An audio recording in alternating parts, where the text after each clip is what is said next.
The broadcast is now starting. All attendees are in listen-only mode.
You're listening to CFRN, the Christian Financial Radio Network.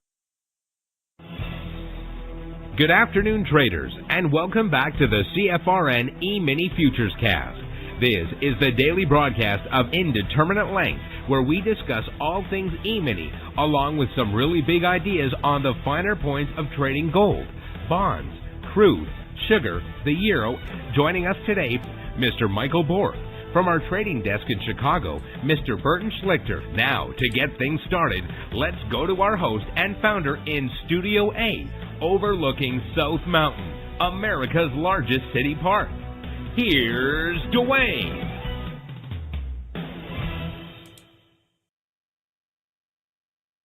Good afternoon. Welcome back. Today's Tuesday, 2nd day of July, 2024. Thanks so much for joining us. Whoever you are, wherever you are, we're just glad to have you right here, right now. Before I forget, let me apologize. Yesterday when Michael finished and I took over, I forgot to unmute my YouTube mic. So for those of you watching via YouTube that did not catch the audio at the end yesterday, I wish I could tell you to just go to yesterday's episode on YouTube, but it's not there because I forgot to unmute my mic. So, I'm sorry. I'll try to do better. Anyway, thanks for joining us. We do 2 live broadcasts every trading day. The first live broadcast, that's our live training room. 2 hours every trading day, but that's reserved for members only and those who are taking their 1-week free trial. If you have not taken your 1-week free trial, go to mytradingiq.com, and at the very top of the page, there's a link. It says 5-day free trial, no credit card required. Click the link, fill out the registration form, take a minute to make sure you get everything filled out properly, then hit submit. And if you filled it out properly, what will typically happen is same day, we will get your desktop set up, get your indicators indicating, and then your trial will actually begin the following day. Now, we got a holiday on Thursday. Markets are closing early tomorrow. So then there's a weekend. So you might be thinking, well, this isn't the best time to sign up for a trial because I'm only going to get like a couple days. Wrong. It's really the best time to sign up for the free trial because holidays and weekends don't count against you. So if you sign up for the free trial today, Tuesday, okay, I'm going to give you this week and next week. Whoa! Did I just turn a 5-day free trial into like, I don't know, more days? Yeah, I did. I just don't want to have to count them up. So, never worry about the time of day, day of the week, or weekend that you sign up for the trial. You'll always get 5 consecutive trading days. And you're not just getting access to the live training room. Oh no, you're getting the full Monty. Everything that our passport holders enjoy, you have access. We treat you just like a passport holder for the entire trial at no charge. Well, it costs us, but it doesn't cost you anything. We want you to have a clear head. We want you to take advantage of all the resources available. So at the end of the trial, you can make a well-informed and intelligent decision as to whether or not trading is right for you. Now, don't wait 4 days into the trial to tell us that your indicators aren't working. Okay? That dog won't hunt. Just be honest with us, okay? We'll be honest with you. We treat everybody with dignity and respect, and it's a family-friendly environment.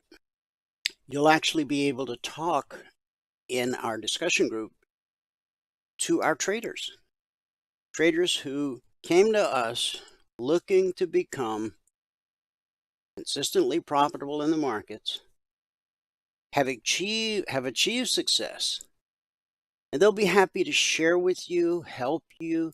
You see, we're like a family, we're like a team. Everybody's on the same team here. So when a new person comes along, I have tried to instill in every one of our traders the importance of this. To whom much is given, much is required. So our traders are very happy to give back. If you ask a question in the discussion group and I'm not around, one of them who's qualified will be happy to answer the question for you. Get around-the-clock support during your trial, just like our members do all the time. Again, you get it all for 5 consecutive trading days. Weekends and holidays don't count against you. Just go to mytradingiq.com, click that link at the top of the page, and then make sure once you fill out the form, you do hit submit. When you do that, expect someone to be in touch with you very shortly so that we can get you all set up so you'll be ready to roll tomorrow morning when the Wall Street bell rings. Now, if you're new to the world, well, hang on. Let me explain. When the live training room ends each day, we take a 30-minute break, and then we come back for the afternoon broadcast, this broadcast, which is open to the public, everybody everywhere on planet Earth with an internet-connected device. Now, there's 2 different ways to join this afternoon broadcast live. The best way, you only have to do this once. Go to mytradingiq.com, scroll down the page to where it says afternoon broadcast. Click that link, fill out that 30-second registration form, and you're done. It'll get you in that day, but going forward, you'll get an email every trading day about an hour before this broadcast starts. In that email, there's a link. So at 12 noon Eastern, all you have to do is click the link in the email, and it will automatically log you into our platform. Now, the benefit there is you'll have access to the question box, so you can ask questions and participate in the discussion. Of course, there's going to be days when you're out of the office, away from the desktop, but you'd still like to join live. And there'll be days when you're busy, you can't join live, but you want to get caught up later. You can do both via our YouTube channel. Now, that's very easy to remember. youtube.com/CFRN. You've already got the YouTube part memorized, so all you got to remember, CFRN, Christian Financial Radio Network. But all you need to type in is youtube.com/CFRN. Not only do we broadcast live every trading day on our YouTube channel, but we also archive each and every daily broadcast. Currently, there are over 2,600 daily episodes archived for your educational and viewing pleasure. And thanks to the power of YouTube, you can scroll back 6 weeks, 6 months, 6 years, even more, and see how we've evolved over the years. It's a great way to get to know who we really are, not just today, not just this week, but you can actually go back 8 years. Okay? Now, I don't expect you to watch them all. That would be crazy. But just pick some days at random, you know? Watch a little bit, fast forward a little bit, watch a little bit, jump to another week, month, year, right? Now, the more recent ones are going to be more meaningful for you, but there's 8 years of daily shows out there just waiting for you to take a look. So you look at what you want, and that'll help you get to know who we really are. youtube.com/CFRN. Okay, we're going to open with our daily devotional as we do every day, and then a quick word of prayer, and then we'll go to market news. Then I'll start the recap of the alerts, the Logic 247 alerts, the concierge trade alerts. And then about 12:45, 12:50, Michael will join us and give us a recap of what happened in today's live training room. And when he finishes that, we'll go live on the TradingView platform and do some live trading from 1 to 1:30 p.m. Eastern. Then I'll come back and wrap things up with our good word for the day, and hopefully today I'll remember to turn that mic back on. We can only hope, right? Okay, this is the third day of our devotional on the 23rd Psalm, arguably one of the best known scriptures in the entire Bible. We're on day 3. This is the final day, and today we'll be talking about Psalm 23 verses 5 through 6. Let me share that with you.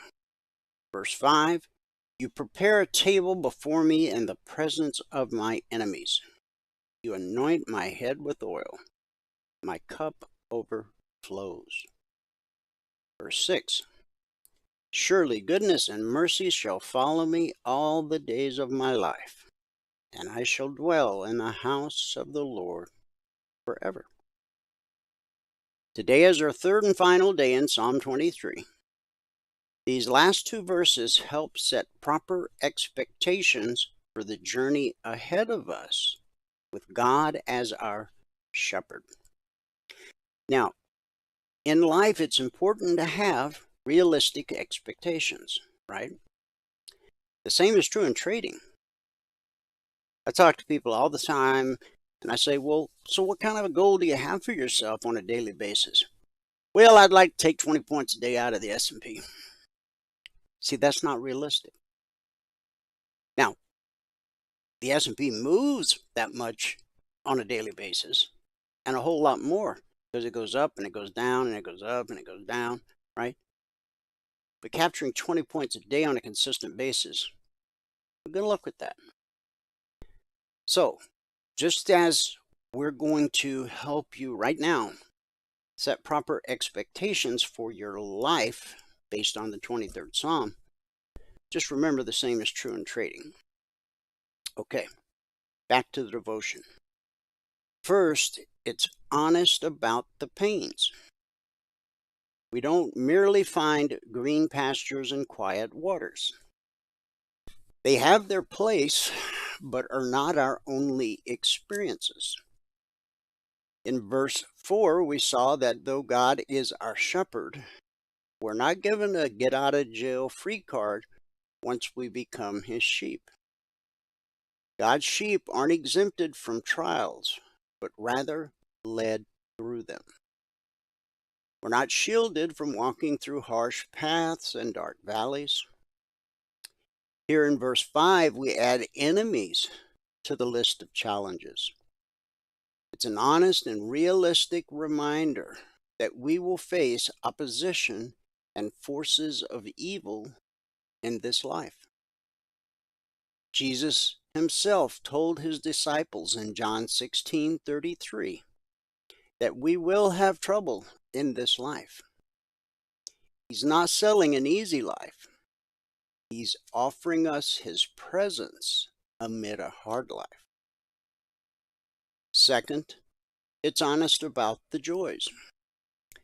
Not only is God our shepherd, but also our host. He does what most shepherds would never do for their sheep: set a table before them to eat a meal with them. The kindness doesn't end there. He's not only feeding our hungry bellies, but also pouring oil on our heads and filling our wine glasses to overflowing. Now, the oil, which may sound odd in modern days, is both a sign of honor and protection. In the Middle East, shepherds would anoint the heads of their sheep to keep various annoying bugs and parasites away. Not all was idyllic, but this is a sign of the shepherd's care for us in the smaller things. Our cup overflowing with wine is a powerful visual of God's extravagant generosity and provision for us. It's not measured out in small portions, begrudgingly or resentfully. It's poured out to overflowing, reminding us there is no lack in God's kingdom. On this journey, not only are death and enemies nearby, but more importantly, God's goodness and mercy are even closer. From beginning to end, through every twist and turn along the way, they refuse to abandon us, but are always on our heels. Where does this whole psalm and story end? In the house of God forever. What a glorious end. In his book, The Lord of Psalm 23, David Gibson wrote this: "You are not journeying just somewhere with your shepherd.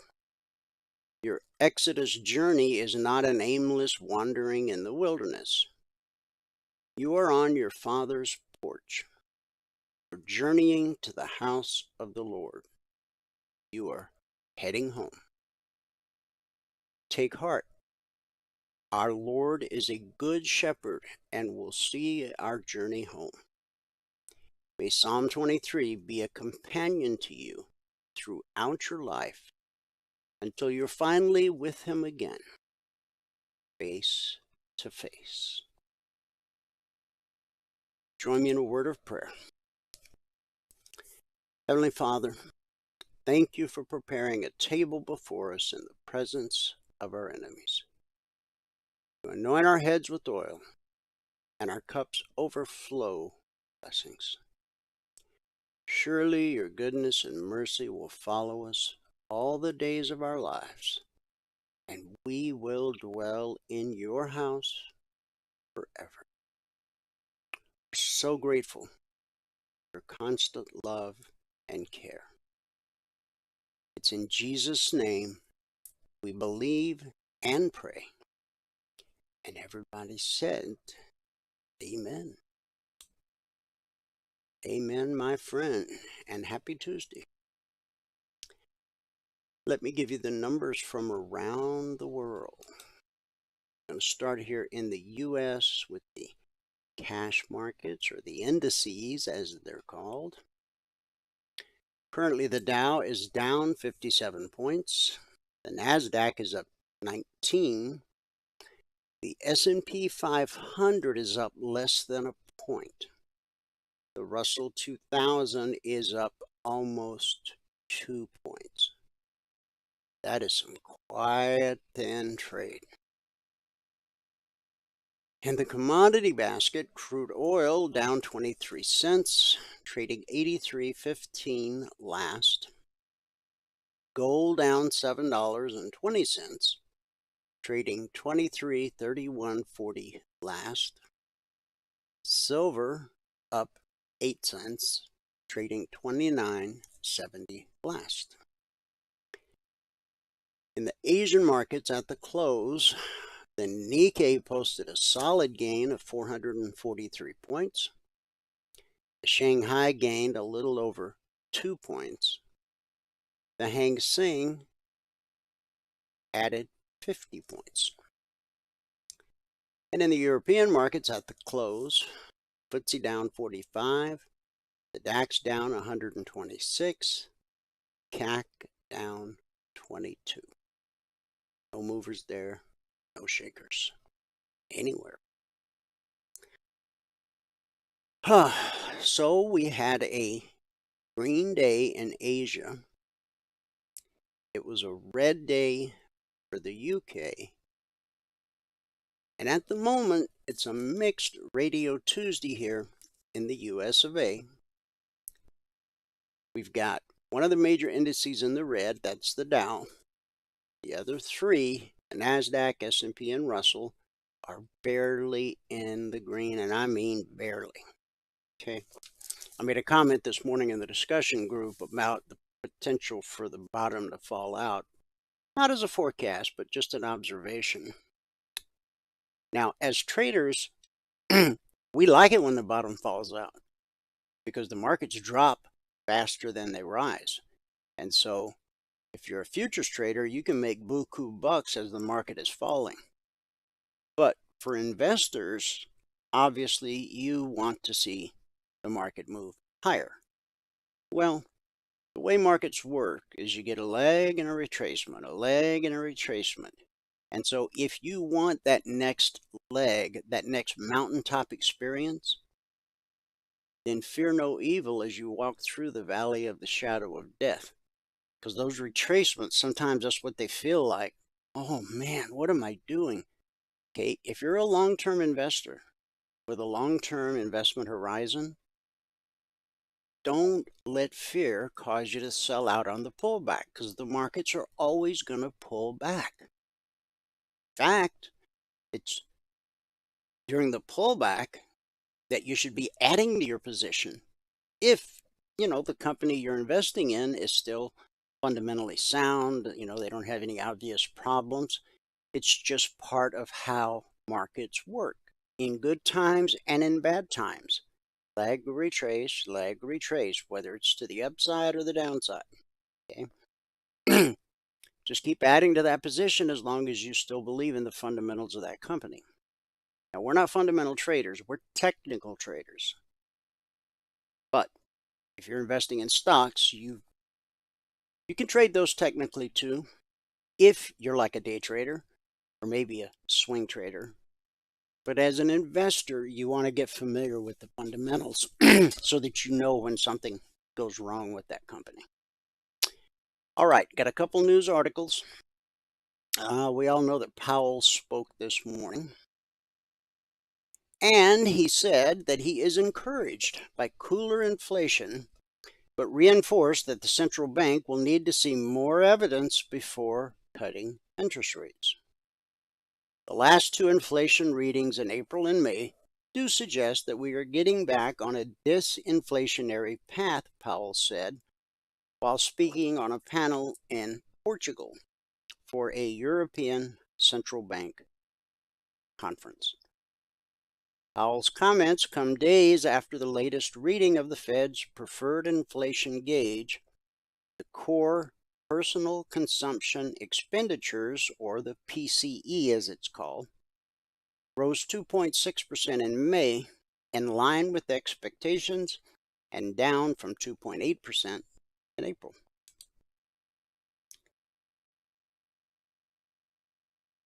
From Bloomberg, more older, lower rate mortgages are being replaced by newer borrowing with higher financing cost, gradually pushing up the average loan rate for U.S. homes, according to the Intercontinental Exchange. 4 million first lien mortgages originated since 2022 have a rate above 6.5%. At about 1.9 million, these have a rate of 7% or higher, according to the ICE Mortgage Monitor report. As of May, 24% of homeowners with mortgages now have a current interest rate of 5% or higher. As recently as 2 years ago, an astonishing 9 out of every 10 mortgage holders were below that threshold. The active mortgage market is gradually shifting as people age out of their homes, retire, or experience a life-changing event that compels the sale of a home with an older, lower rate loan. And then they got to get a new loan, or they take a home equity loan, right? Maybe somebody gets sick, or there's some life event, or maybe you just want to enjoy your golden years. You got a ton of equity in your home, especially if you live in places like California or New York. So you go to the bank and say, hey, I want to draw down a couple $100,000 from the equity in my home. And the banker just grins because he knows he's locking that sucker in at 7%. You get to go on your vacation, you get to see the world, you get to have adult beverages with little umbrellas, but then you come home to face the payment. I'm not saying you shouldn't do it. You should do whatever's right for you. But make sure you know what you're signing when you sign it. Because while 7% sounds bad, what if the Fed suddenly decided to start increasing rates again? And when you thought you were signing a 7% second mortgage, in the fine print, it said the word adjustable. And 2 years from now, you're paying 14%, 15%. Back in the 80s, mortgage rates hit 18%. Careful what you sign. Make sure you understand it. Take it to your attorney. Have him look it over. All right, this is going to spook you. Post a comment on Reddit. Answer somebody's coding question on Stack Overflow. Edit a Wikipedia entry. Or even just share a baby photo on your public Facebook or Instagram feed. And you are also helping to train the next generation of artificial intelligence. And not everyone is okay with that. Especially as the same online forums where they've spent years contributing are increasingly flooded with AI-generated commentary mimicking what real humans might say. Some longtime users have tried to delete their past contributions or rewrite them into gibberish, but the protests haven't had much effect. A handful of governments, including Brazil's privacy regulator on Tuesday, also tried to step in.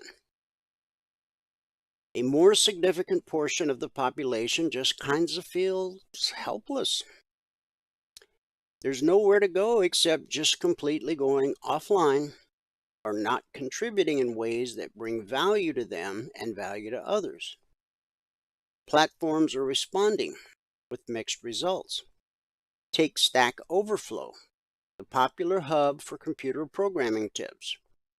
First, it banned ChatGPT written responses due to frequent errors, but now it's partnering with AI chatbot developers and has punished some of its own users who tried to erase their past contributions in protest. It just gets worse, okay? What I want you to understand is if you post something publicly online, it's going to go into the, what are we going to call it? The hive mind, the cloud mind, the AI mind, and it shall follow you all the days of your life. I think a lot of people are going to start thinking twice about what they put on Facebook and Twitter. Because the second you put it, AI is going to scrape it. You can go back tomorrow and delete what you said because now you've cooled off a little bit. But the AI brain, maybe. Feel free to suggest what we should call it, okay? You can delete all you want. Once the AI brain has scraped that content, it lives forever in the AI mind. Okay, next article.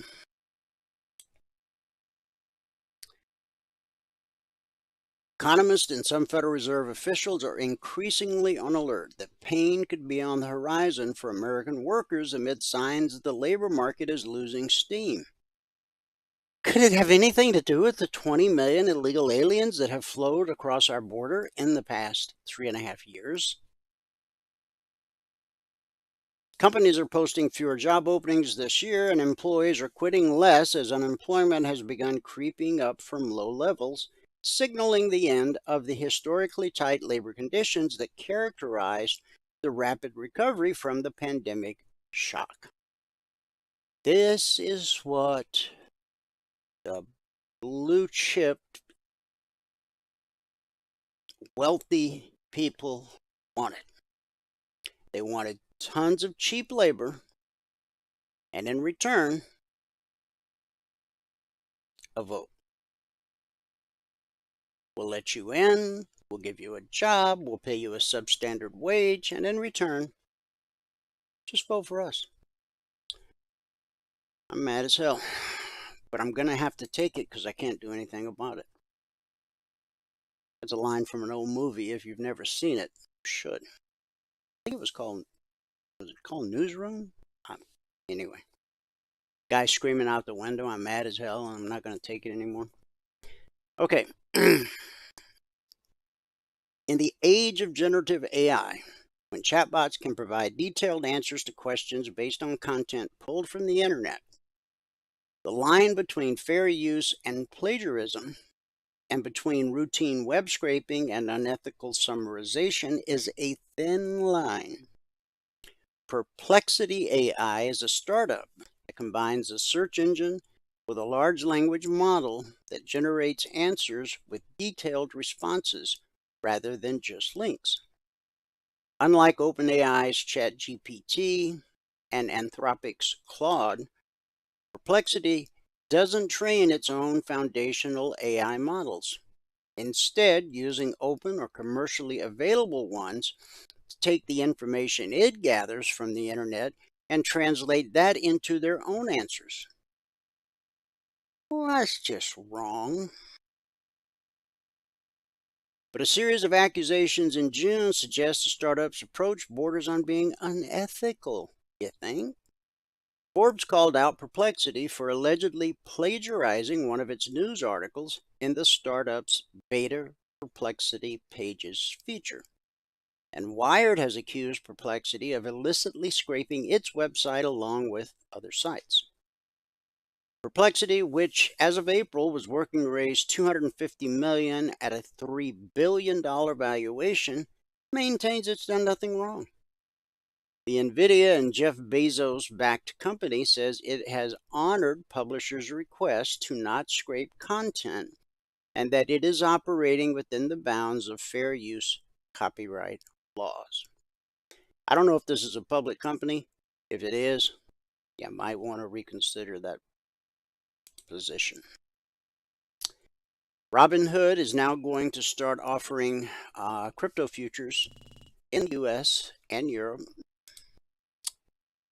And Figma, F-I-G-M-A, CEO Dylan Field says the company will temporarily disable its Make Design AI feature that was said to be ripping off the designs of Apple's own weather app.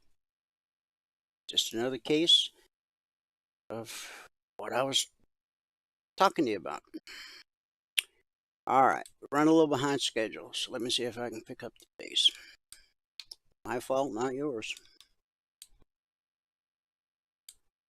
Logic 247, our 24/7 around-the-clock E-mini alert service. We're in week 309. Over the last 309 weeks, we've issued over 17,000 individual handcrafted alerts.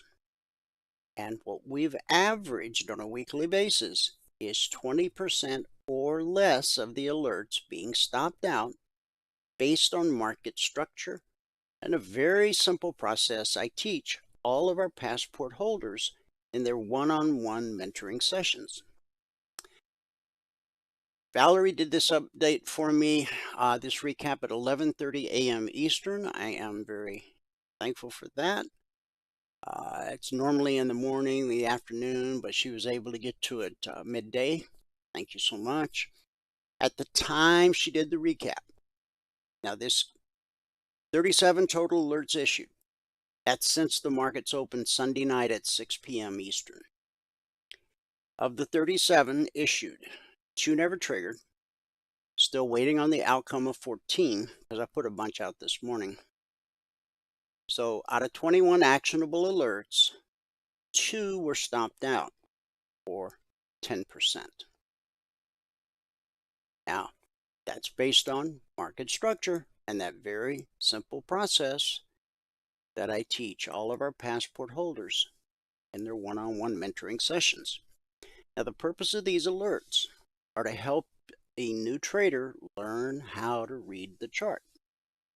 When you start school, the first thing you got to do, if you don't already know how to read, they got to teach you how to read. Because until you can read, they can't teach anything else. We can't teach you how to trade until first we teach you how to read a chart. I can read English very well, but give me a Chinese newspaper or a Russian newspaper or even a Spanish newspaper, I'm lost. You got to learn to speak the language of where you live or work. And if you're going to work in the financial markets, you got to learn to read that language. That's the purpose of these alerts. Not so you can just trade the alerts and, why should I worry about learning how to trade? This guy's just giving me alerts left and right. I'll just trade them. That's a huge mistake. I know some people do it. Shame on them. Because they're wasting the opportunity to actually learn. See, once you learn how to trade, nobody can ever take that away from you. It's good for life. Okay? The logic alerts give you an entry price, an initial target, additional targets, and a final trade to target.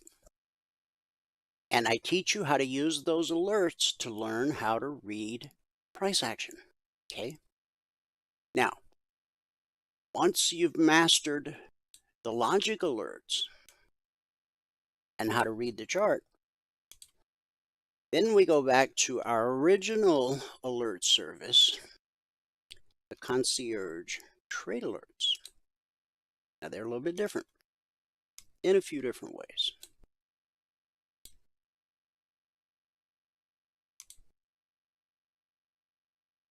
Oh, Don said it was 12 angry men. 12 good men, 12 angry men. That was the name of that movie? Okay. Well, thank you, Don. Appreciate that. I don't know why I thought it was a newsroom, but thank you, sir. Okay. Now, those logic alerts I was talking about, those can come out anytime around the clock, 2 a.m. or 2 p.m. Futures trade around the clock, and we have traders around the globe. So a logic alert can come out when opportunity presents, and there's always time built in for you to go study the 30-minute chart, understand every bit of the alert before it triggers. The CTAs are different. They come out as a static report shortly after the Globex open each evening. So we're in the Tuesday session, but it began last night at 6 p.m. Eastern. I published this report at 6:15 p.m. Eastern. That means all of our members and trial members had all these targets for all these markets 15 minutes after the open.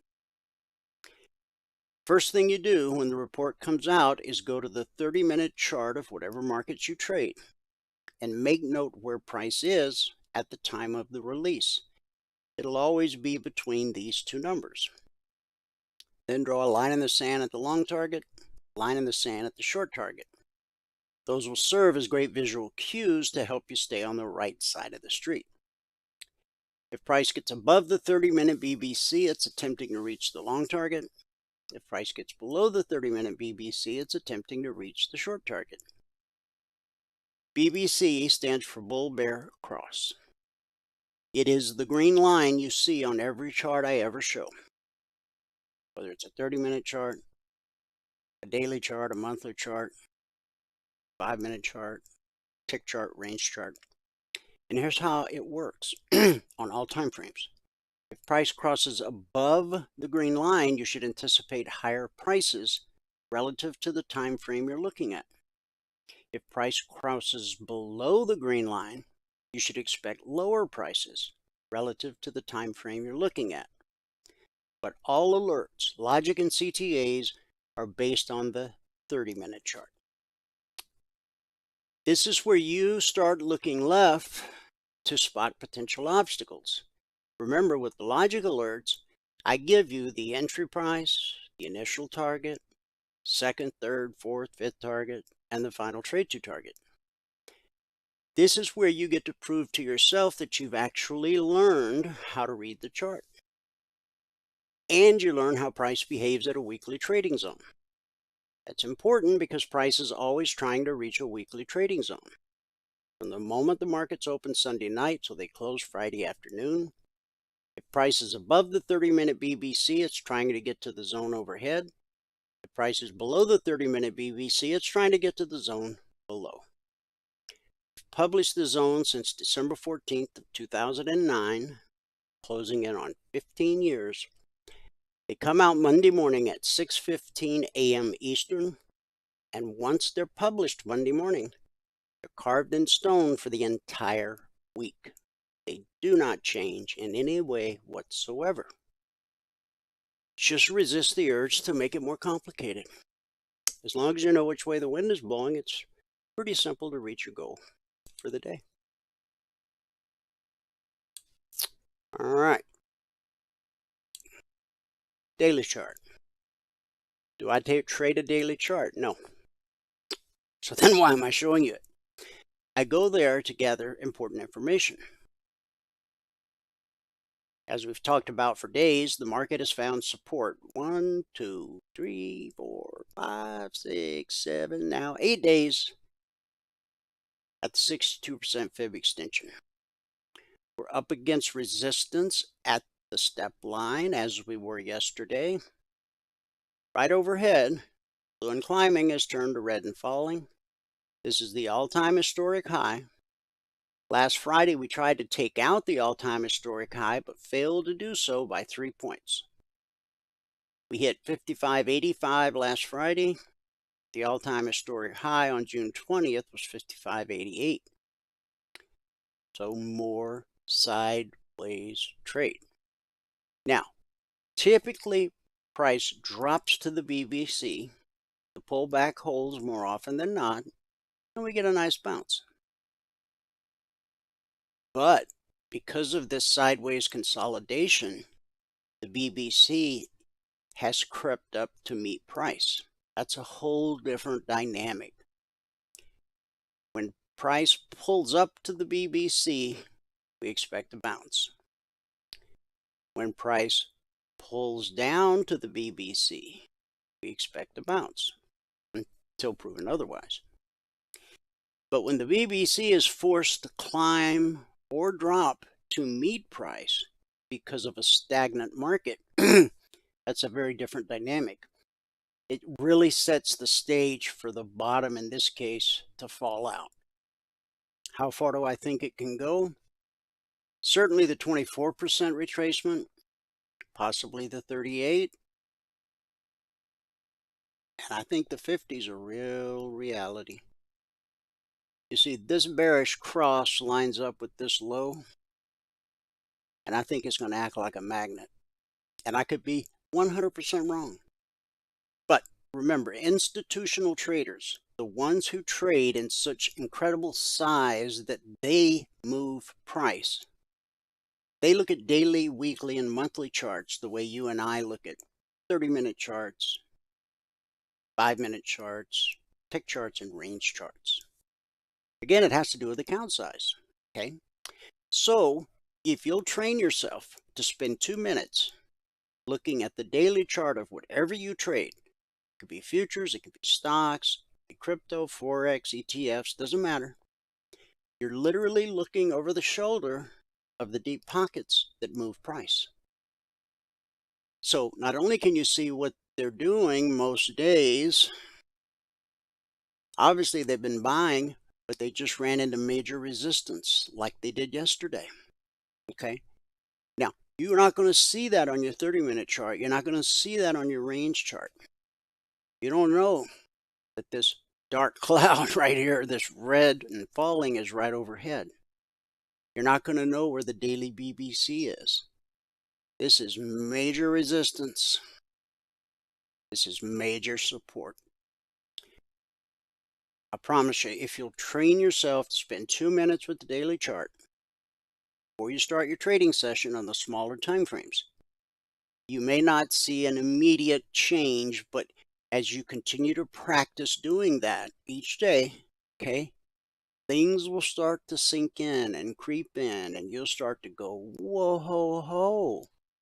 I'm finding that I get my goal quicker each day.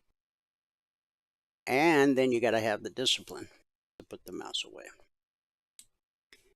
Okay, the vertical line on the chart separates today, Tuesday, from Monday. Back over here is Friday. But these are this week's current zones, okay? So yesterday, price rallied up to the zone, and when that happens, we expect resistance until proven otherwise. When the market finds resistance, it will go look for support. Resistance at the zone, support at the zone, resistance at the zone. Support at the zone, resistance at the zone. Once you understand how price behaves and is attracted to these weekly zones, the zones will become one of the most important tools in your trading toolbox. Now, I want you to look at this black step line. On the way up, you had the perfect stack. Price, step line, blue and climbing, BBC. But look at that step line. See how it's hooking right? Once that step line crosses over blue and climbing and gets on the right side, now you see the black line, it's on the left side of blue and climbing. But once it crosses over, if in fact it follows through, it looks like that's what it wants to do, then you expect a retracement back to the BBC. The pullback holds more often than not. So if the pullback holds, then we get a chance to trade long. If the pullback fails to hold, we got to get below this bullish cross, and then we can trade short down in this area here. Okay? From resistance to support, to resistance, to support, to resistance. Last night, this was the opening candle, 15 minutes into the life of this candle. That's when I published the CTAs for all members and trial members. And here comes price, gets below the BBC, blue and climbing, turns to red and falling, and bang, we hit the short target. Support sends us to resistance. Remember, the pullback to the BBC holds more often than not. That resistance sent us down to support. Support sent us back to resistance at the BBC, but this time we overcame it. Now, while the pullback holds more often than not, we know eventually it will trade through, as it did right here. And bang, right up to the zone overhead, and a little spike at 11:30 when the European markets closed, we touched the long target on the Dow. And we trade every market exactly the same. Same strategy, same philosophy, same indicators. Now, people will tell you, well, you can't trade the S&P the same way you trade crude. They have different personalities. We're not looking for a relationship. We just want a high probability, low risk trade opportunity. We opened last night below the BBC. We've got red and falling, and sure enough, we come down and we take out the short target. Buyers come in right here, push us up to resistance at red and falling. So we drop back down and basically put in like a triple bottom there. Buyers like that. Red and falling turns to blue and climbing. Price pops above the BBC. We run all the way up to the target, pretty much to the tick. And then the step line crossed and we pulled back to the BBC. See how that works? Okay. The Russell. Here's where we opened last night, below the BBC, so we're thinking lower prices. Right here, blue and climbing turned to red and falling. And so bang, go for the day. Support sends us to resistance. Remember, the pullback holds more often than not. And that resistance at the BBC sent us down to support at the weekly trading zone. We get above the BBC, we make a run, we hit this weekly zone, and we tried 1, 2, 3 times to get to the long target, but there just wasn't enough conviction. Step line crossed. Now it looks like we could trade through. We got 9 minutes left in the life of this candle. But be very, very careful, because this bullish cross, which led to an extended move, first time price revisits that bullish cross, 2045/46 will most likely be good support. At least the first time down. That's if the pullback doesn't hold. And once we trade below the BBC, you're going to probably, on the next candle, see blue and climbing turn to red and falling, which is another reason. But let price get below this area. In fact, let it get below the short target and then trade this area down here. Okay? Something like 2039 to 2037. Goal for the day, 2 points. NQ. Here's where we opened last night. Okay, Michael just joined us. So when I come back, we'll finish the CTA analysis recap and wrap up with our good word for the day. But right now, Michael is going to give us a recap of what happened in the live training room this morning. Then we're going to trade live on the TradingView platform for 30 minutes. And then I'll be back. Yes, here it is. Okay. Yesterday, when I took things back from you, I forgot to unmute my YouTube microphone. So the final 20 minutes of the broadcast yesterday is just silence on YouTube. You can see my mouse. You can see my, yeah. Okay, it's all yours. Looks good. All right, here we go. Good afternoon, everyone. Today is Tuesday, the 2nd day of July, 2024. Now, if you have not taken a free trial with us, go here to mytradingiq.com and click on the purple button right here. When you click on that purple button, you are going to be sent to this registration page here. Now, on this page, all that we ask for is your name, your email, first name, last name, email, and phone number.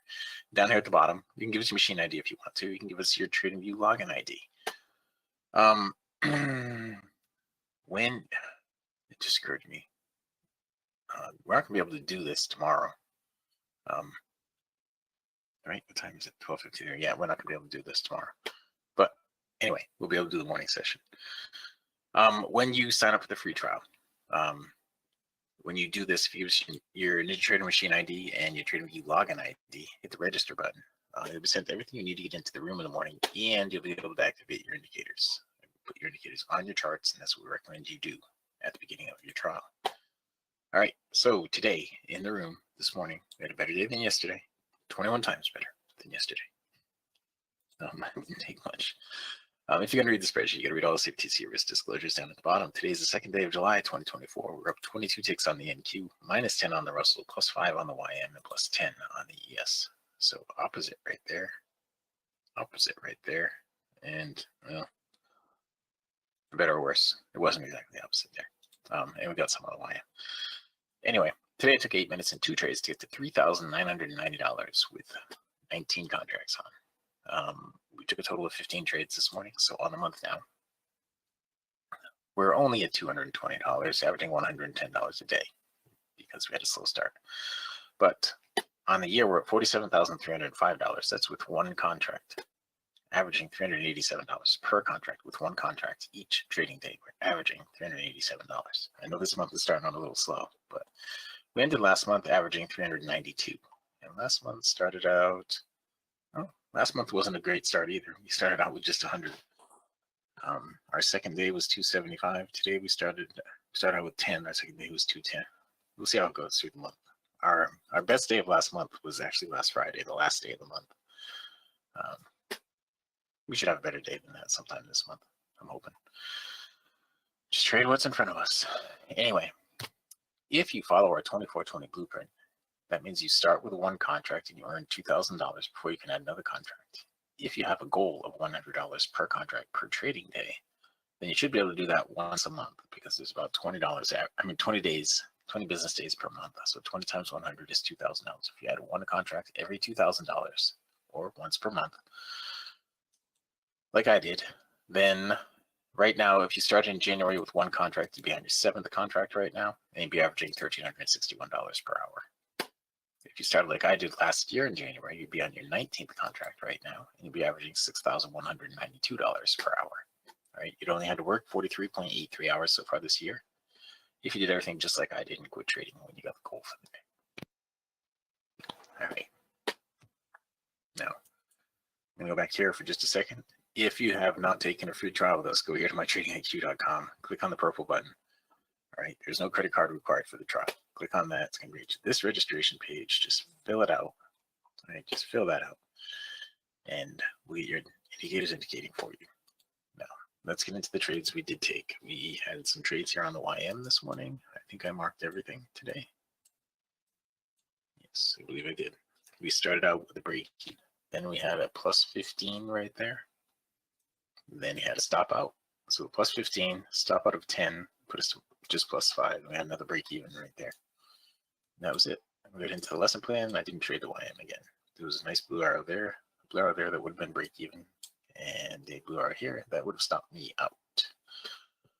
So we discussed the purple arrows a little bit. I don't see that we have any in here, but let me see if I have them turned on.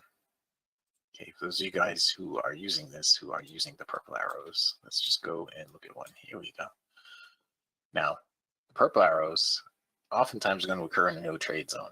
And the no trade zone is there because the outer bands are flat. All right, the outer bands get flat. That's why the no trade zone is there. But if you get a purple arrow and the ribbon is spread, those are the good purple arrows. You want to take those purple arrows where you get a purple arrow and the ribbon is spread, like those, even those right there. Enough to get you to stop to break even. This one right here, the ribbon wasn't really spread all that much on that one, but the outer band was. This one right here, the ribbon's nice and spread on that purple arrow. Okay. If you want to take the purple arrows, you want that ribbon to be spread out. Okay. A lot of times it's going to happen in no trade zone, but it's okay as long as the ribbon is spread out. All right. That was the YM. Now let's look at the Russell. Again, the purple arrows where the ribbon is spread out. Okay. On the Russell, we did have just a few trades today. We ended up with a minus 10. Let's go back to the beginning. And we started out right in here. We had a break even on that one. All right. And then this one, we stopped out. That was our minus 10. And I believe we had one more break even trade somewhere. I don't know where. Oh, right there. We had one more break even trade right there. Now we'll go back to the purple arrow thing. Ribbon is spread, purple arrow okay. Ribbon is spread, purple arrow okay. Ribbon is spread, purple arrow okay. You're going to see the purple arrows happen in places where you would not normally get arrows going into zones, in no trade zones. You're going to see those things triggering in there. Okay, this one didn't work out. But purple arrow, ribbon is spread, right? Simple as that. Now we'll go here to the ES. On the ES today, we ended up with 2 trades and plus 10 ticks. Right. I believe this is our whole day right here. We had this one right here, we picked up 8 ticks on, and this one right here, we picked up 2 more ticks on. Again, purple arrow with a ribbon is spread. I don't think we have too many more purple arrows here on the ES today. There's one here, the ribbon is spread. That was enough to get you stopped to break even. I'll go back into last week. Anyway, you get the point, right? Let me bring up the question box and see. Now, Dave C. 12 angry men, 12 good men, 12 angry men. That was dumb. Dave C. Did you make it in here? No, you did not. All right. NQ. NQ. Let's get into the NQ. I'm going to have to hit the alt and back thing on this because it has so many darn bars.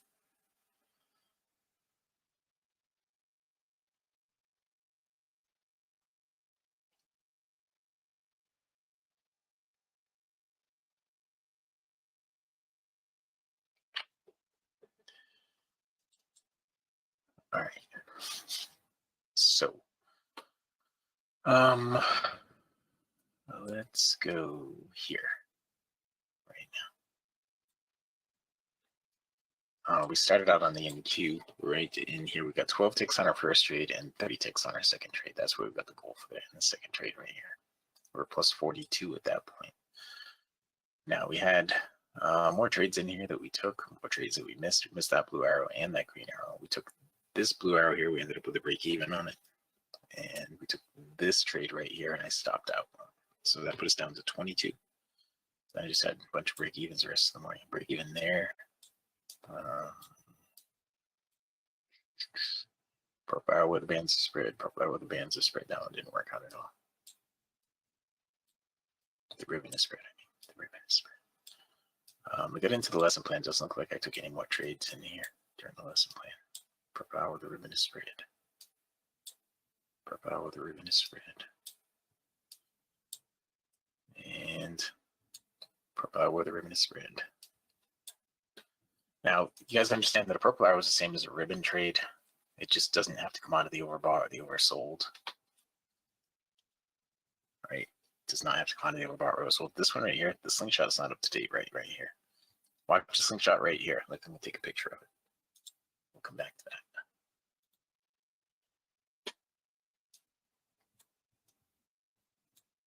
Okay. And now if I go here 1 minute and back to 15 minute, you see right here, this is what the slingshot looked like a second ago. Right here at 11:18. Right here, you can't see, this is the edge of the purple arrow right there. You see how the slingshot was going up and not down. To get a purple arrow, the slingshot has to be going in the right direction. It doesn't have to be coming out of the overbought or oversold, but it does have to be going in the right direction.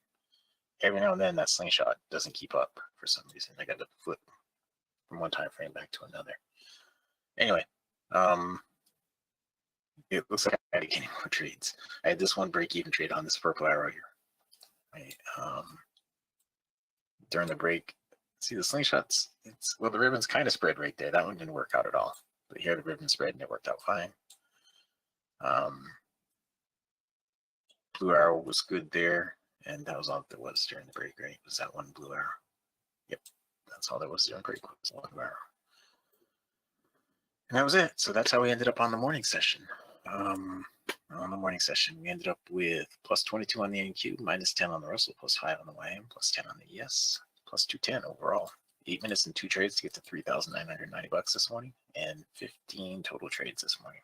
So on a month now, we're up $220 over 2 business days, averaging $110 per contract per business day.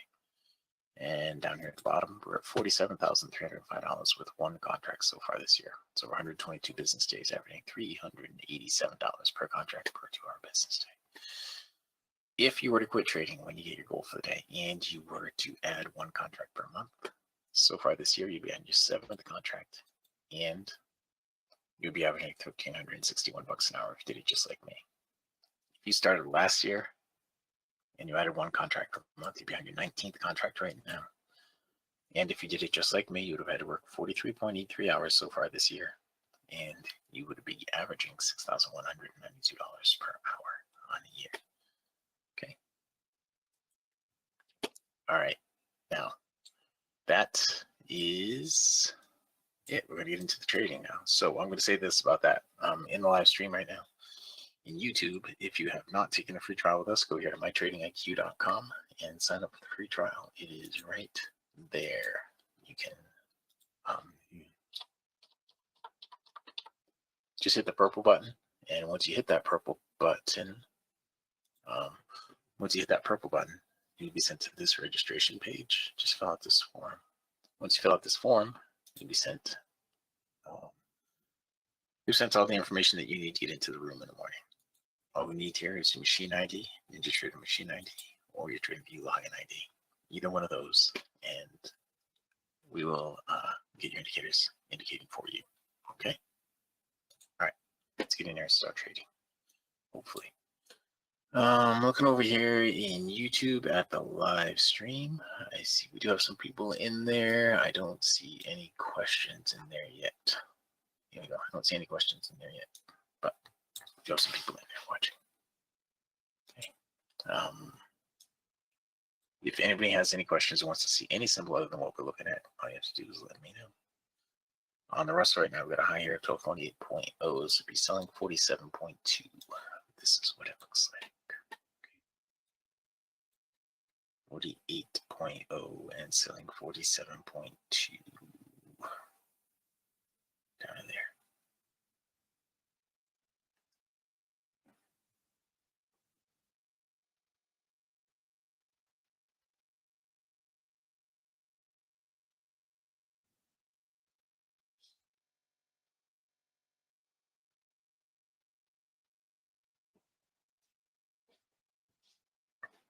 I'm sorry, 48.0 down to 47.2. Is that what I said? I don't know if that's what I said. I think it is, but I'm not sure.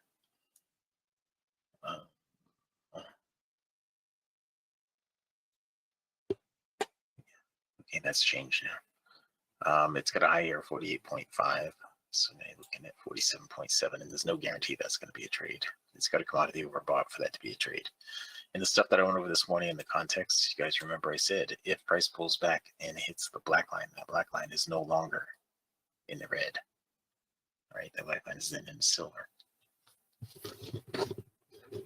Okay. If it's in the silver, then that means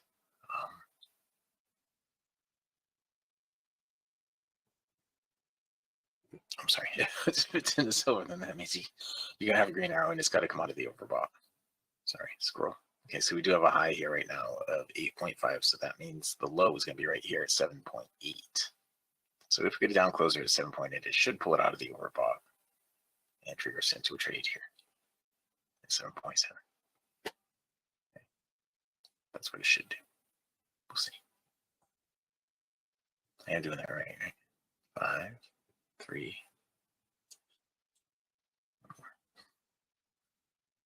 No, that was right. That's right there. Look, yeah, I get a better opportunity now. All right, we did get the green arrow, and it's giving me more opportunity. There we go. All right, we'll take it right there. 7.9. That's one tick better. Now, what it should do, remember the analogy that I made, or the example that I made using the slingshot last week? I'll draw it for you again. All right, in the middle of this trade, I'll draw it for you.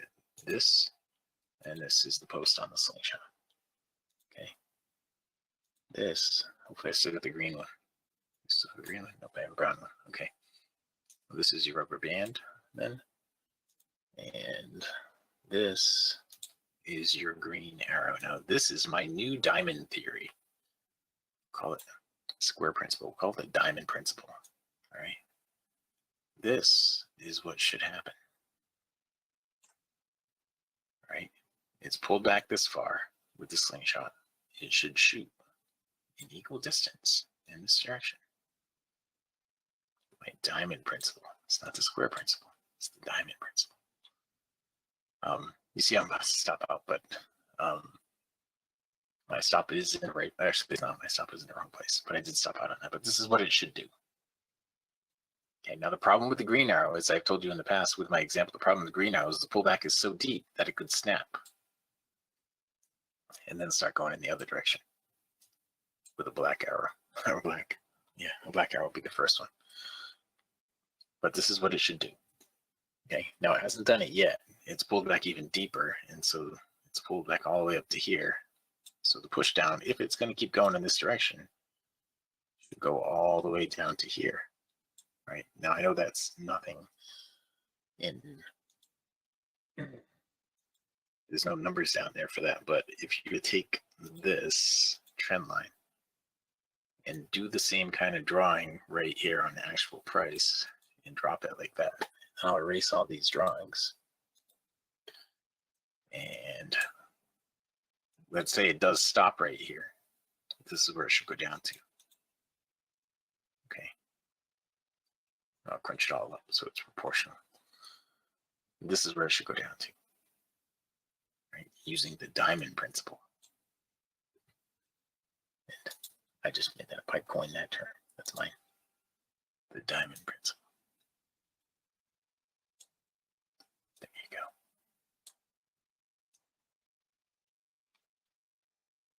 That's what you anticipate. Makes sense? All right. Well, this trade here clearly, 10 ticks was not enough risk on that. I actually had 11 ticks on it, so I stopped out minus 11 on that one. But so it's changing directions here. So we'll look for it to go in the opposite direction now. And we'll have the same thing going, just the other way. That's what's happening over here right now on the NQ. It's what's happening here on the ES. It's what's starting to happen here on the Russell, and it's what's happening over here on the YM. Right? But now it's probably not going to be.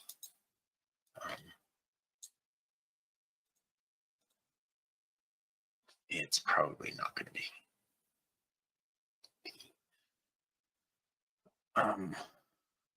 the green arrow anywhere. So you had the black arrow here on shallow pullback. We don't have any arrow here because we're not coming out of the oversold. If we came out of the oversold right now over here, we'd have a black arrow there too.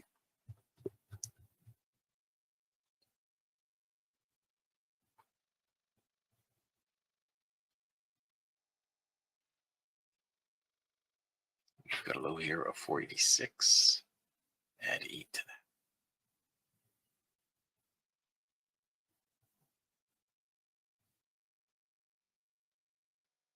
486 plus 4 plus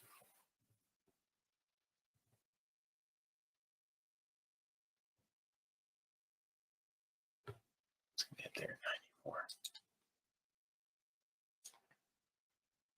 Now, this is not going to be a valid trade on the YM because we had a direction change, and it's going to bounce off the ribbon after a direction change on all of these markets right now. Okay.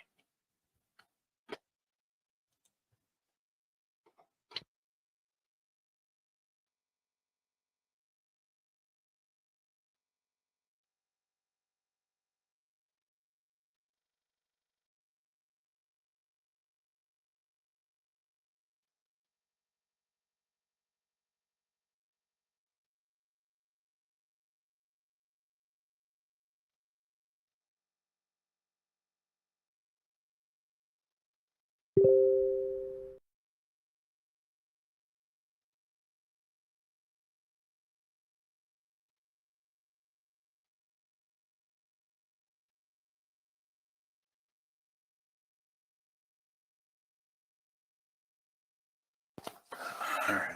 Still looking for the same thing in here. Let's go look at some other markets right now while we wait. All right, so this is NVIDIA. Oops, that's not NVIDIA. This is NVIDIA. And on the 5-minute chart, NVIDIA has not done a whole lot today. Not much at all. Let's get the 30-minute chart, probably even less on a 30-minute. Yeah. Yep, even less on the 30-minute. Let's look at a range chart. Let's look at a 25 range. Means every bar is a quarter. Okay. So on a 25 range, it is giving some pretty good indications. starting way over here this morning. That was yesterday.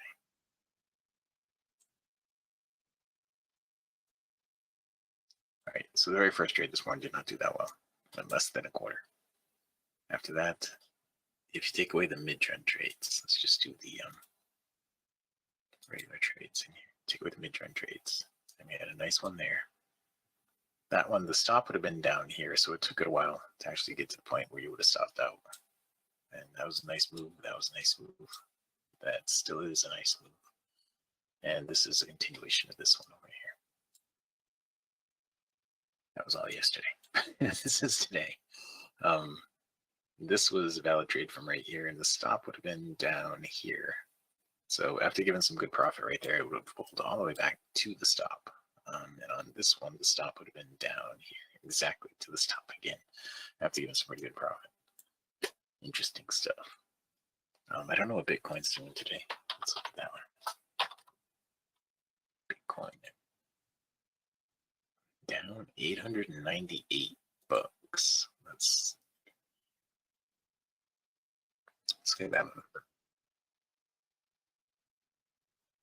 New resistance. I want to look at it on a daily. That's probably what you're looking at, right? Yeah, right here, 63,784 right there. Just looking left to see when that happened before. See, this area right down here was a good support area before, and that's what's happening again right now. It's finding support right in this area. And it looks like it might find it 3 times before it makes a move up. So we could be meandering sideways here with Bitcoin for a little while. It's Mr.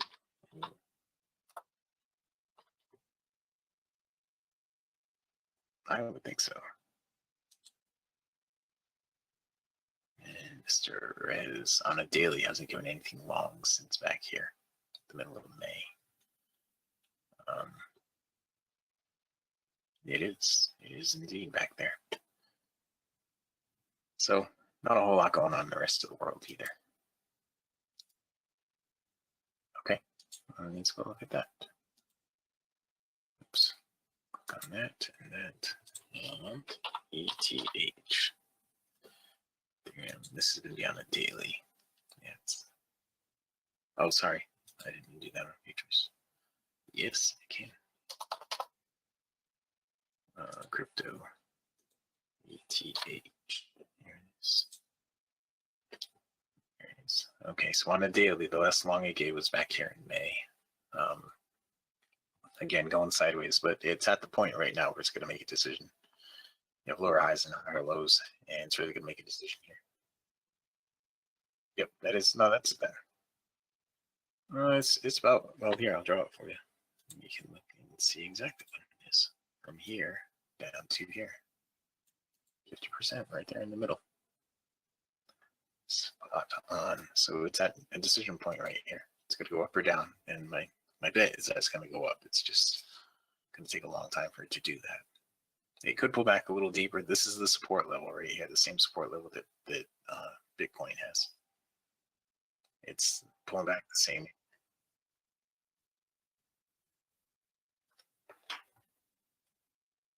Costa Rica. That's pretty close to you, isn't it? Costa Rica. Okay.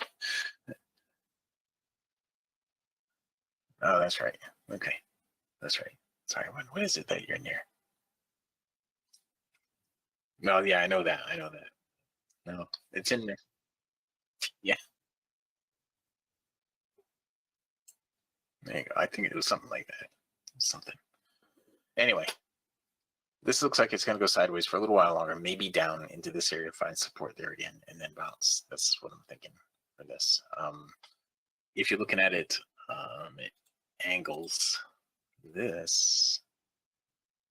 If you draw it from there, it's way up there like that. But if you start it from here at the most recent swing high, which is right here, then that's what it looks like on the top. And using a similar starting point from the bottom, this is what you're looking at right here from the bottom.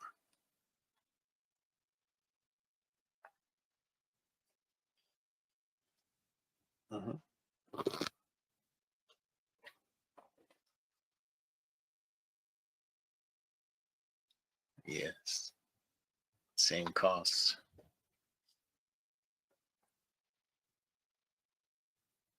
Yeah, that's not going down, it's going up. Profits just be cut in half.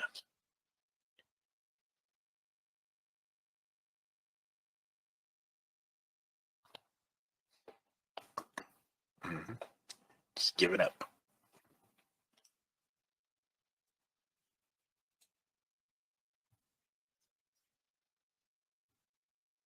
Mhm.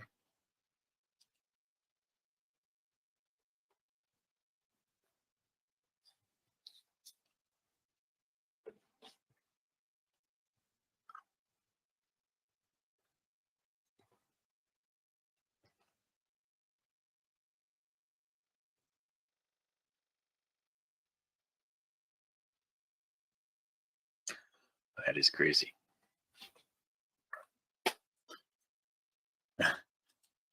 I don't know. There's a lot of costs that come with being smart, I imagine.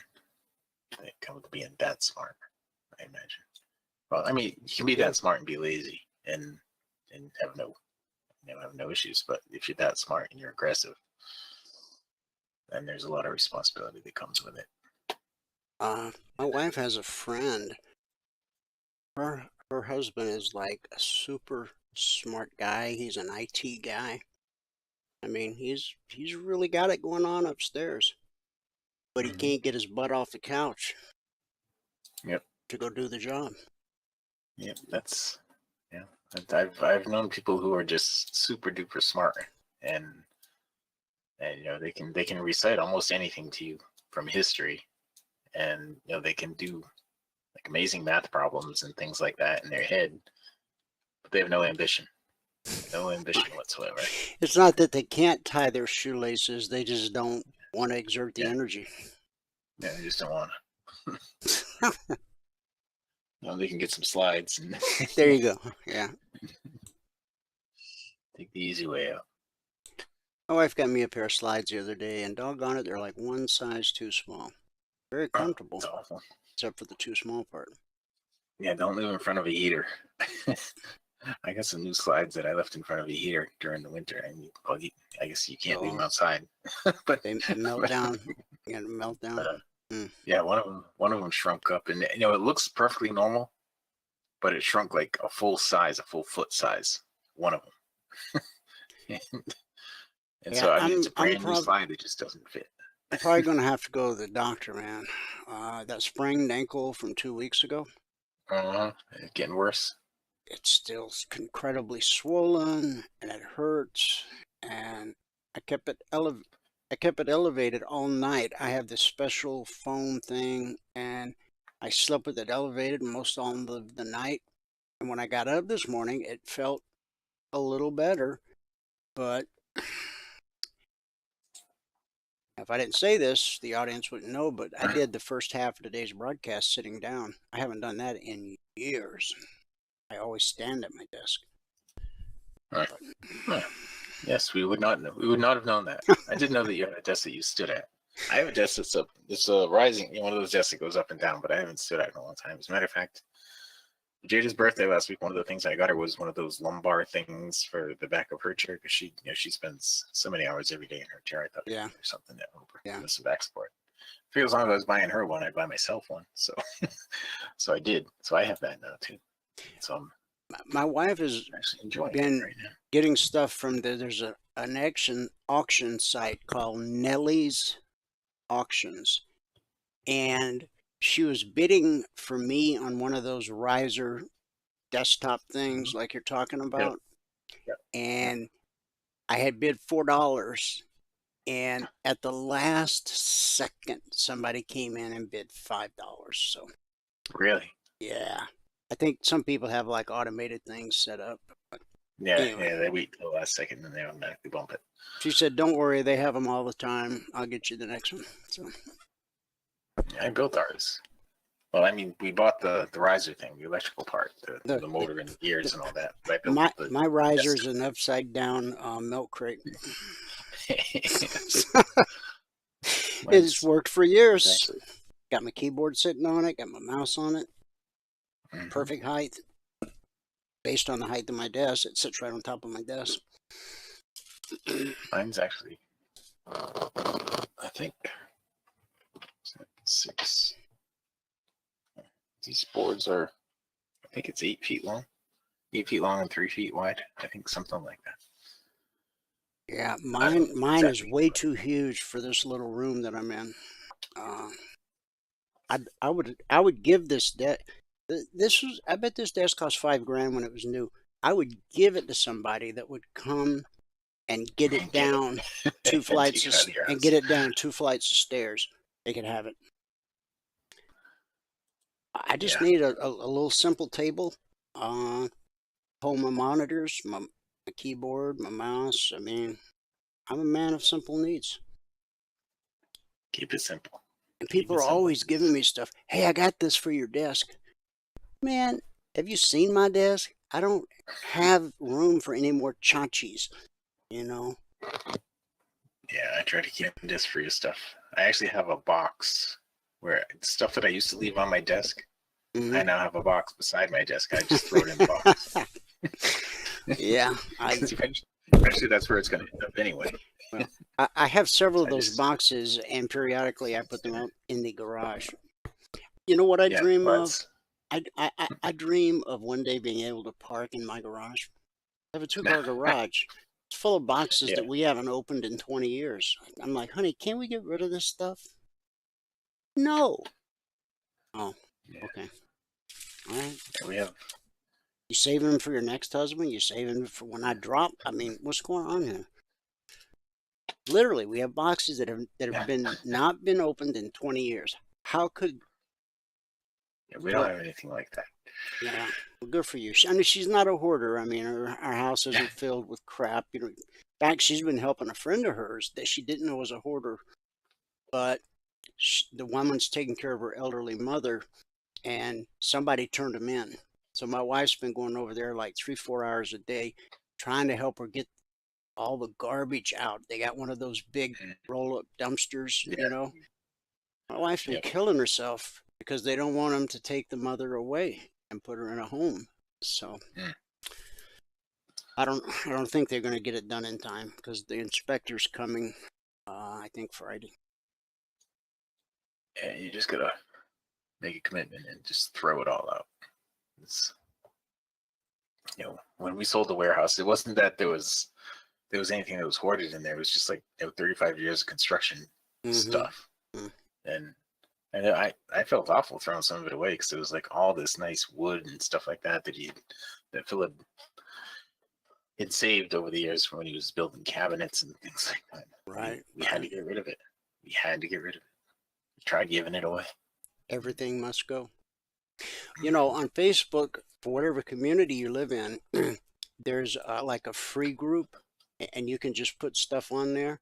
And in fact, well, it works both ways. You can go on there and get free stuff, or you can go on there and give away stuff for free, just so you don't Mhm. have to haul it to the dump. Yeah. We filled up 2 of those big roll-up dumpsters Wow. with stuff that was in the warehouse. And then we still gave away a whole bunch of stuff, like truckloads of Mm-hmm. stuff. It was a huge warehouse. It was 7,000 square foot warehouse. Something like Wow. that. It was 100 by Oh my 70. goodness. So, but it's all gone now. We started fresh. We bought all new furniture and everything. We moved in here. All right. So I took the purple arrow on the spread out band here. Right. That's what I'm looking at right here. We had the blue arrow, but the blue arrow, the outer bands were flat. So the blue arrow by itself isn't something I'd normally do, but I took the purple arrow based on the spread out ribbon, which is what I was going over earlier today. And I'm waiting for that to work. On the YM, I ended up taking a break even on that, and this looks like it's going to stop me out. I took some profit over here on the NQ on my first trade that I took in this session, I think. Or maybe I didn't. Maybe I stopped out on that too. I don't know. I'll have to go look. But, yep. The Russell got me too on the purple arrow, the spread out band. I'm surprised. Those have been working so well today. And most days they do. but not a lot of follow through at this time of the day. And you know what? It is time to wrap it up for right now. Now, tomorrow, we're not going to be able to do this because tomorrow the market's closed at 1, right? That's right. That's right. So we won't be able to do this part of it tomorrow. So I don't know if you want after, I'm game to be in the live room if you want to do it. Mm-hmm. Yeah, I'm going to do the morning session. That Okay. I was planning I'll on be doing there. that. That's okay. We'll do the morning session. I just don't know if we're going to be able to do this afternoon session. So. You know, I might come on and do the afternoon session, but you don't have to. Okay. I might just come on and go over the alerts and do the daily devotional and that kind of thing, and then read a few news articles and sign off. I know I have a meeting set up for 3 o'clock tomorrow afternoon. Yeah, so you don't have to. Don't worry about showing up for the afternoon session. I got it. If you choose to pop in, feel free, of course. All right. Well, here, let me show everybody how to take the free trial. Because the free trial starts whenever you sign up for it and goes for 5 business days.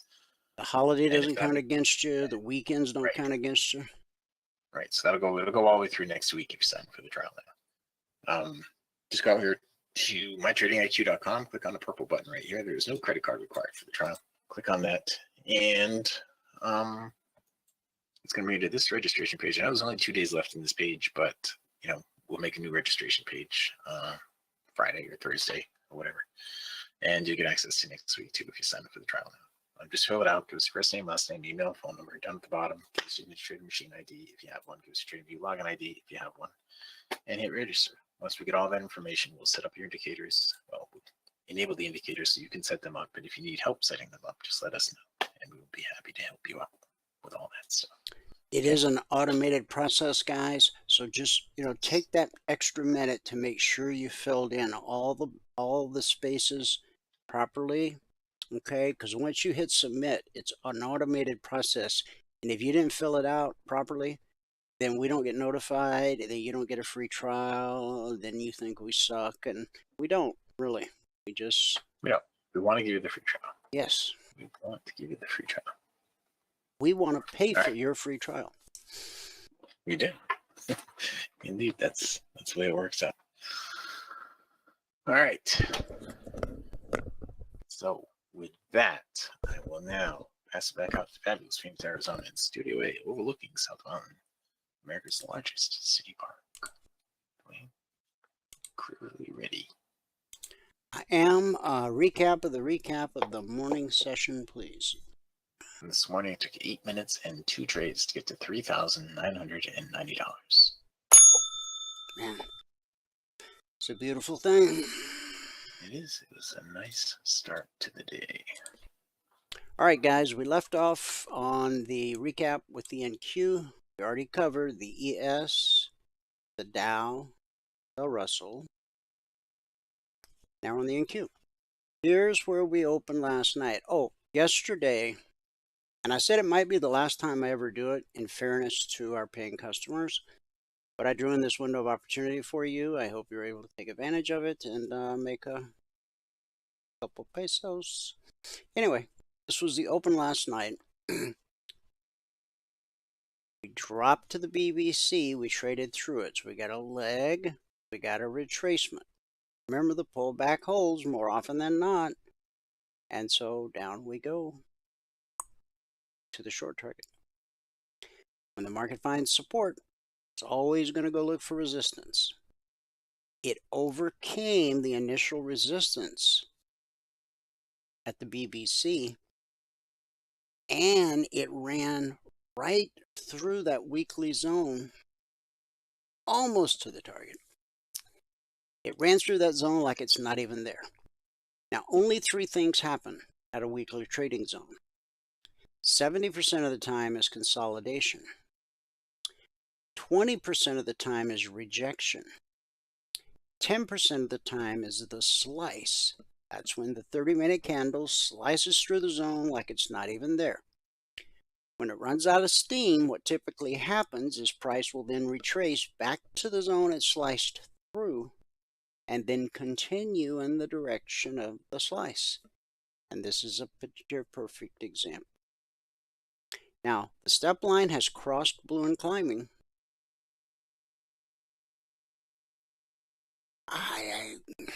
it's possible buyers could keep sending us higher, but once that step line gets on the right side of blue and climbing, it usually signals a pullback to the BBC.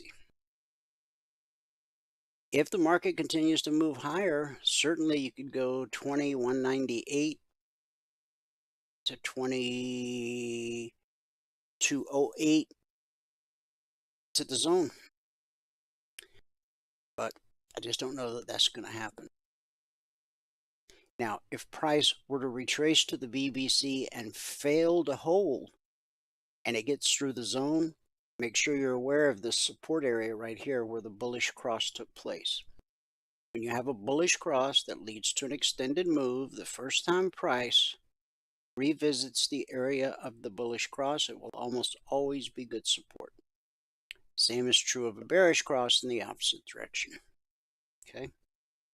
In fact, right here, okay, this is Tuesday, this is Monday, this is Friday. Friday we had a bearish cross right here. And look where the market ran into a little bit of trouble right here and consolidated. I mean, that's why that's the target, because of the bearish cross. We've now overcome the target, and we're trying desperately, it looks like, to get to the zone overhead. See what happens. Support leads to resistance, which leads to support, which leads to resistance. Boy, that step line is really crossing. If all of a sudden it looks like the bottom's falling out of the NQ, expect support at the BBC, the 30-minute BBC, which is 20,056, 57. It's got a long way to drop. Okay. Crude oil. On crude, here's where we opened last night. Just kind of went sideways. Price always reverts to the mean. In our case, the mean is green. We call it the BBC. It stands for bull-bear cross. When price crosses above the green line, we're bullish. When price crosses below the green line, we're bearish. Super simple. The pullback holds more often than not, and it sent us right up to and through the target. And if I scroll left, I could show you why price stopped here. But either you do it yourself or take the trial, and I'll show you in a one-on-one mentoring session. Now price has dropped to the zone, and 70% of the time you get consolidation. That's what consolidation looks like. Okay. If we take out these lows, 82.60 to 82.40, 82.60 to 82.40, that would be $200 per contract traded. Gold. From support to resistance, back to support, support, resistance, support, more support, more support, more support, more support. And right now we're at resistance. We're below the BBC and we're at the zone and red and falling. That's like resistance times 3. So for gold, I would look for another move to the downside. We've hit the zone twice. The zone is 2329/2330. We hit it here, here, here. And yesterday we hit it, and we hit it. This is Tuesday, this is Monday, this is last week. Okay? Alrighty then. Silver. Here's where we opened last night. We immediately got below blue and climbing, ran down to the BBC, which we expect to be support, and it was, but it pushed us up into red and falling, which is bearish, and that pushed price below the BBC. Market found support right here, based off these lows. That sent us back to resistance at the BBC. That resistance sent us to support at the target. Back to resistance, back to support, back to resistance, back to support. And this support here launched us. Remember, you only need 2 pennies in silver to get your goal for the day. This candle opened at 29, we'll call it 63, and ran up to, we'll just call it 83, so I can do the math in my head. $1,000 per contract traded. Is that right? Hang on, I better do this right. I want to do it, better do it right. Opened at 29.63. 63 ran up to 86. So that's 23 pennies. It's over $1,000 per contract.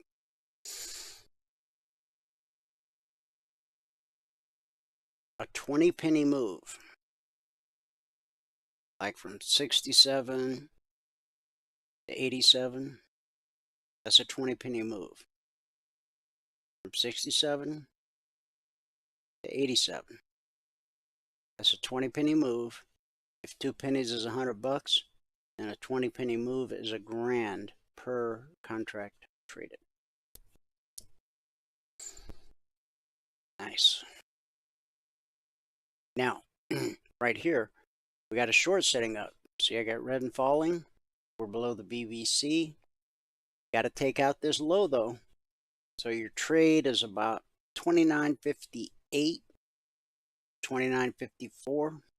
That'd be 4 pennies. That'd be $200 per contract traded. 29.58 to 29.54. Silver is really not a beginner's market, okay? When you got high margins, sometimes you have erratic behavior. I mean, obviously, everything still works the same. Step line crosses, pull back to the BBC, support, send you to resistance, back to support, back to resistance, back to support, back to resistance, back. See, everything works the same. It's just, you know, cut your teeth on something a little more sedate. Maybe the S&P, maybe the Dow. When you're going through your demo period, learning our strategy before you actually start trading real money, figure out which market you like the best, okay? We trade every market exactly the same, but we all have our personal preferences, and my personal preference is the ES. I've traded the Dow. I've traded every futures market there is, but I always come back to the ES because it's fluid around the clock. There's always plenty of volume and volatility around the clock, except for the 1 hour a day that the markets are closed. Like today's Tuesday, the Tuesday session ends at 5 p.m. Eastern. Now 4 p.m. like stocks, but at 5 p.m. Eastern. Then tonight at 6 p.m. Eastern, the markets will reopen for the Globex session, and that will be the beginning of the Wednesday session. Okay, one last market, Euro. Here's where we opened last night. Got below the BBC. Blue and climbing, became red and falling. We came right down to the zone, which was published yesterday morning at 6:15 a.m. Eastern. Support sends us to resistance. Resistance sends us to support. Consolidation. That's what happens 70% of the time. After the consolidation, red and falling turned to blue and climbing, and we took off like a rocket to the zone overhead. Now, the step line crossed blue and climbing, got our pull back to the BBC, but when red and falling is directly above price, you got to believe that's going to be resistance. 100% of the time, there's very few absolutes in the world of trading. But is it an extremely high probability? Yes. I mean, take a look at our Logic 247 channel. There's over 17,000 individual handcrafted alerts. Each one of them, my best work. Yet, on a weekly basis, we've averaged over 309 weeks, was it? 20% or less get stopped out based on market structure and the simple process I teach all of our traders. In other words, once you understand how to read the chart and price action, about 20% of the time, even after you've done your best work, your best analysis, something erratic's going to happen. You know, some deep pocket trader somewhere is going to put on a position or take off a position, or some kind of news is going to come out that spooks everybody or elates everybody. And these are things that you have no control over, which is why you have to learn to be okay with getting stopped out. So again, over the 300 plus weeks, over 17,000 individual trades, we've averaged getting stopped out 20% or less on a weekly basis. You are going to get stopped out. What determines whether or not you can ever become a professional trader is how you handle getting stopped out. Once you accept that it's as much a part of trading as breathing is a part of life, then there's lots of hope for you. But if every time you get stopped out, you go back to the drawing board and start Googling and start looking for some other indicator and some other oscillator, you're just going to chase your tail forever and ever. And when you finally catch it, it's going to hurt because you're going to be broke. The only holy grail in the world of trading is finding somebody that's willing to teach you how to trade. You can buy books, you can buy courses, you can watch YouTube videos till the cows come home. There's nothing wrong with them. We have videos, but they're not a replacement for a living, breathing teacher putting on, taking off trades 2 hours a day, every trading day. That's why 9 out of 10 new traders fail, because they don't have a teacher. They buy the indicator set, they buy the book that goes with it, and some cherry-picked videos perhaps, and they just can't make it work. You need somebody to teach you. There's no shame in that. If you wanted to become a pastry chef, would you not need someone to teach you? Oh, I mean, you could probably get by with a cookbook. But that chef, he's going to have that special something that he can impart to you as his apprentice. And then someday, you might be as good as him. Baker, banker, candlestick maker. You need somebody to teach you how to do whatever it is you want to do. You want to work on cars? You want to repair air conditioning units? Which, by the way, is a great business in Phoenix, especially in the summer. Whatever it is you want to be and do, you're going to need somebody to teach you how. But again, there's no shame in asking for help. Now, becoming a passport holder does not guarantee you're going to become the 1 out of 10. But it means you will have a fighting chance. And you'll become part of a team. Not just me, not just Michael, not just Valerie, not just Bert, but hundreds of traders who are rooting for you. They'll answer your questions in the discussion group. We're all on the same team. We all have the same goal. Not buying a Lambo, which if you've got a Lambo, good for you. Nothing. I'm not saying that's wrong. Maybe you want a pink Cadillac. You should probably go to Mary Kay. At some point, you have to ask yourself, when is enough enough? Because our goal here is to teach you to trade so that you can become consistently profitable and have a comfortable life. But above and beyond that, everyone on our team, we're together, we're building God's kingdom. Whether we're building orphanages or preaching the gospel, feeding the hungry, clothing the naked, housing the homeless. I mean, there's nothing wrong with having,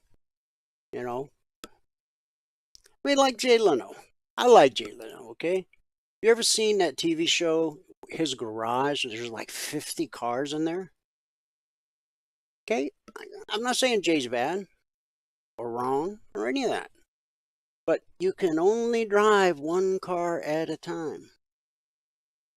A lot of people have multiple houses. Nothing wrong with that, but you can only sleep in one house every night.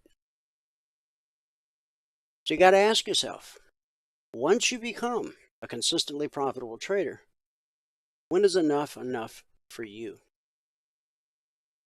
Now, you might say, well, when I get this much money in the bank, then I'm going to become a kingdom builder. Good luck with that. I quoted the scripture yesterday. God is going to bless. If you can be trusted with little, then God will give you rule over much.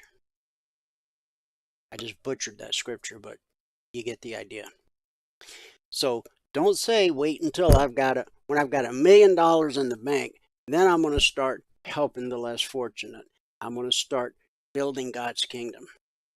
No. You start today with whatever. I only got $1. Okay. There's somebody out there that doesn't have $1. Go give them a dime. If you start building God's kingdom now, not when you get somewhere in the future, but start now. Do what you can do now.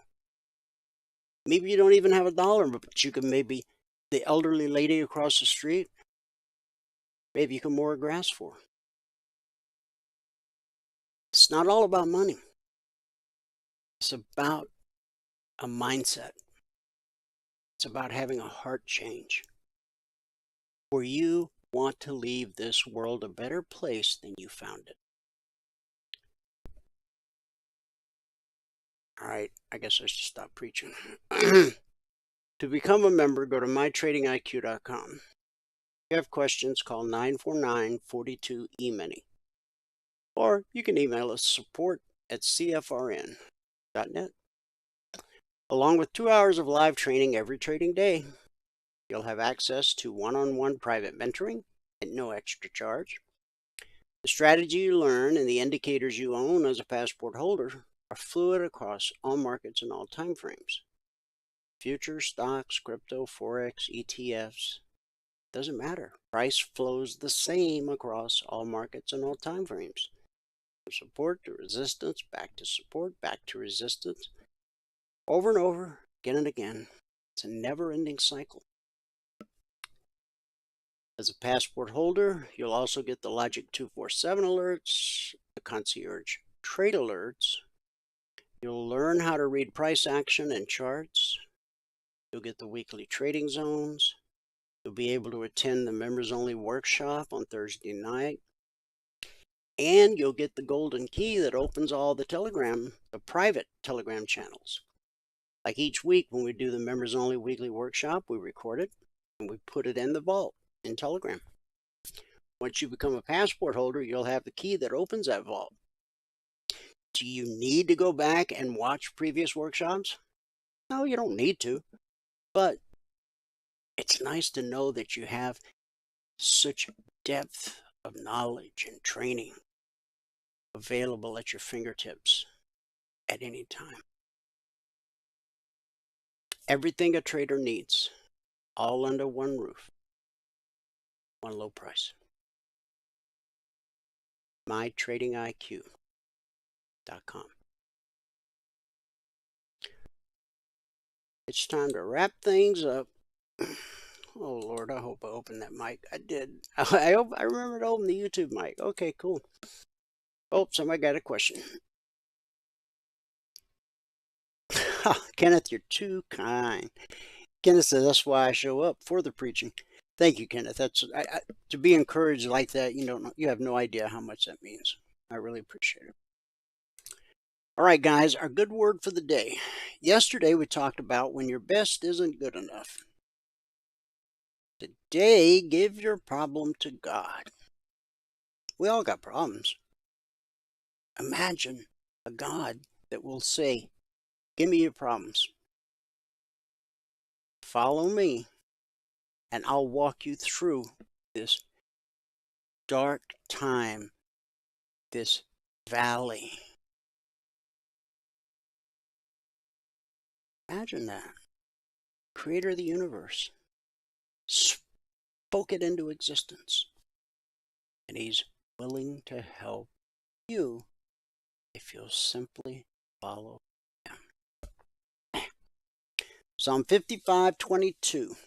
Cast your burden on the Lord, and he will sustain you. If you grow up in hard times, you will automatically do one of these two things. Number one, trust God more because you've experienced his faithfulness. Or number two, worry, think, and incessantly talk about the what ifs in life. And there are lots of them to think about because the future rests in God's hands, not yours. A thing can seem much bigger to you than it really is. That's the essence of worry. It's like a snowball.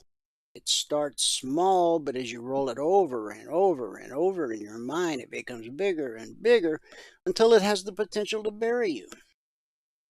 What's the answer? Proverbs 3:5. Trust in the Lord with all your heart and lean not on your own understanding. Friend, fill your heart with God's word. Then develop the habit of letting what's in your heart be more real to you than what you can see, think, or feel. You can choose to think about what God can do instead of what you cannot do. If you continue to obsess about the difficulty of your situation, you will end up in despair. In other words, you'll feel trapped. When that happens, it's easy to panic and begin to do irrational things that just make the problem worse. Instead, cast your cares on the Lord, and he will sustain you. He will never let the righteous be shaken. The word sustain means to strengthen, support, and hold you up. God may not take you out of the situation immediately, but his sustaining grace bring you through it. So our good word for today is give your problems to God. Thanks so much for tuning in. Whoever you are, wherever you are, may God continue to richly bless you. His mercy, with his grace, and I'll see you at the bell.